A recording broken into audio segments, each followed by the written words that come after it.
सोने की कबूतर की चोरी। ठंड का मौसम था, बाग हरियाली से दमक रहा था। तभी बादशाह अकबर संपत्तियों को बाग में दरबार लगाने का हुक्म दिया।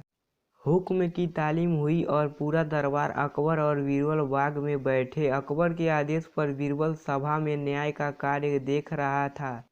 कई लोगों की न्याय याचिका सभा में पढ़ी गई, जिनका बीरबल ने अपनी सूझबूझ से न्याय किया। लगभग सारी याचिकाएं पढ़ी गई। न्याय के इस कार्य में कई घंटे बीत गई। थोड़ी देर बाद दरबार में एक व्यापारी आया। उसने चोरी की अर्जी लगाई थी। उसने कहा, एक बार वह दिल्ली गया था। उसने सोने का कबूतर देखा। उसके पंख सोने के थे। उसने वह कबूतर पूरे 10 सोने के सिक्के देकर खरीदा था। दिल्ली से आने के बाद उसने उस कबूतर को अपने घर में पिंजरे में रखा था और रोज सुबह और शाम उसे दाना डालता था।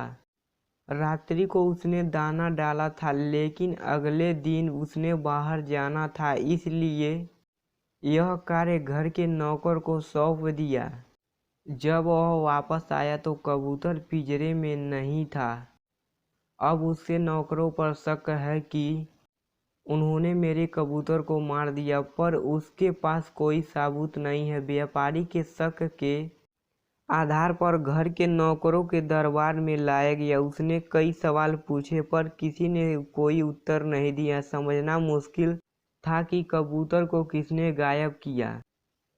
तब ही बीरबल उठा और नौकरों के चारों तरफ चक्कर लगाते हुए उसने जोर जोर से हंसना शुरू कर दिया। अकबर ने हंसने का कारण पूछा। तब बीरबल ने हंसी रोकते हुए बोला, महाराज, चोर तो हम सबके सामने ही है। उसने जब कबूतर को पकड़ा तो कबूतर के पंख उसके पीठ पर कमीज के ऊपर चिपक गया, जिसे वह हटाना भूल गया और दरबार में आ गया। बीरबल की बात सुनकर एक नौकर घबराया और उसने अपने हाथों और अपनी पीठ पर फेर जानने का प्रयास किया कि क्या उसकी कमीज पंख है। ऐसा करते हुए बीरबल ने देख लिया और झट से उसे आगे कर चोर के रूप में दरबार में पेश किया। सबने उसकी कमीज देखी, जिस पर कोई पंख नहीं था।